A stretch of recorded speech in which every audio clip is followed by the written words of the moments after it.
Ini ada pertanyaan selanjutnya, Ustaz. Assalamualaikum, Ustaz. Waalaikumsalam. Saya baru mengenal sunnah. Hati ingin mengikuti sunnah Rasulullah secara kafah, tapi keadaan belum mendukung untuk itu. Perlahan saya sedikit-sedikit mengikuti sunnah. Saya membutuhkan proses. Jika sampai ajal tiba, saya belum bisa mengikuti sunnah Rasulullah secara kafah. Apakah saya akan dimaafkan Allah? Mohon nasihatnya, jazakallahu khair, Ustaz. Masya Allah, barakallahu fiik. Naam ahibati fillah. Rasulullah sallallahu alaihi wasallam memerintahkan kepada para sahabatnya, "Idza amartukum bi amrin aw bi syai'in fa'tu minhu mastata'tum."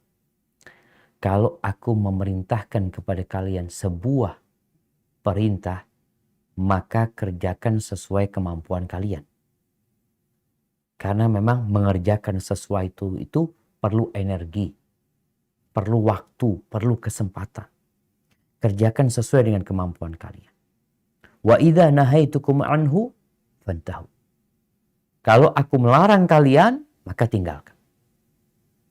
Seorang muslim nggak ada meninggalkan larangan itu sesuai kemampuan. Ya udah tinggalkan larangan sesuai kemampuan kalian, nggak ada. Karena jiwa manusia itu condong kepada larangan-larangan.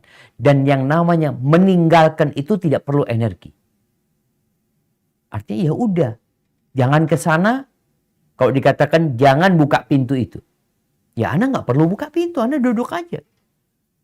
Tapi kalau ada yang mengatakan tolong buka itu pintu, aduh afwan sakit kaki Anda, nggak bisa ke sana Anda. Maka ada batas kemampuan kalau itu perintah. Bagaimana dengan yang menjalankan sunnah Nabi alaihi salatu wassalam? Yang mungkin dia belum bisa secara kafah. Apakah Allah akan memaafkan nantinya? Kita itu diperintahkan masuk Islam secara kafah. Kalau bicara sunnah Nabi alaihi salatu wassalam, ya sunnah itu adalah Islam itu sendiri. Yaitu praktek akan agama yang Allah turunkan kepada Nabi Muhammad alaihi salatu wassalam. Allah mengatakan, ya ayyuhalladzina amanu udkhulu fis silmi kafah. Masuklah ke dalam Islam secara kafah. Wala tattabi'u khutuwati syaitan innahu lakum aduwwum mubin. Jangan mengikuti langkah-langkah setan. Dia itu musuh yang nyata buat kalian. Ayat ini turun karena ada orang-orang Yahudi yang masuk Islam. Tapi dia masih punya tradisi dan budaya yang Yahudi yang sulit untuk dia tinggalkan. Seperti mereka di agama Yahudi itu kalau hari Sabtu itu nggak boleh kerja. Sama sekali nggak boleh kerja. Sedangkan dalam Islam nggak ada, semua hari boleh kerja. Hari Jumat pun boleh kerja. Tapi ada waktu sholat yang harus hadir ketika masjid. Akhirnya dia dilarang. Dia nggak mau makan onta karena dalam agamanya haram. Tapi ketika masuk Islam, engkau harus secara totalitas masuk Islam. Entah sunnah-sunnah apa yang dimaksud yang belum bisa secara kafah. Ada hal-hal yang mungkin memang perlu perjuangan. Menghadapi keluarga, menghadapi lingkungan yang ada.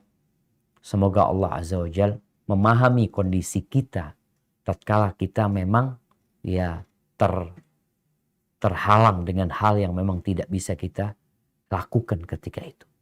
Namun niat kita untuk selalu mengamalkan itu sunnah dan mengajak orang untuk mengamalkan sunnah.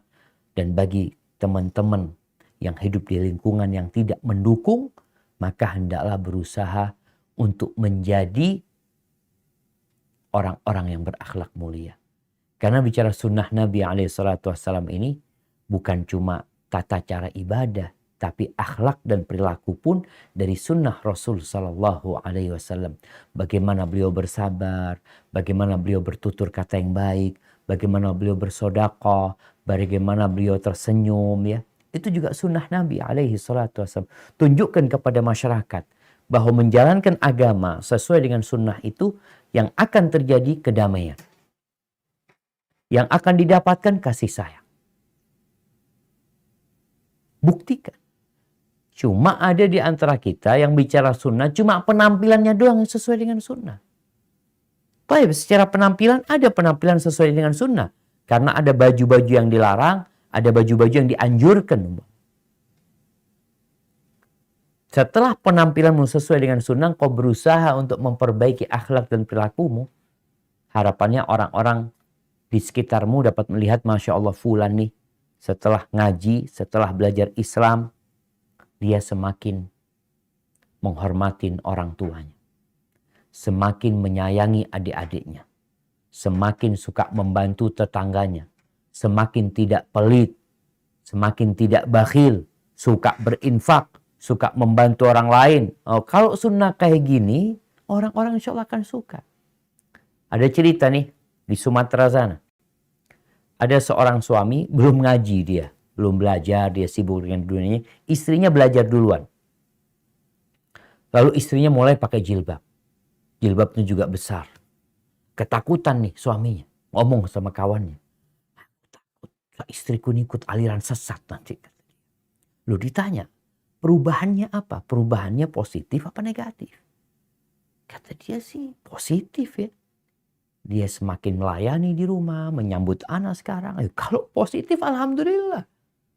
Kalau negatif baru engkau ketakutan. Hadza wallahu a'lam bishawab.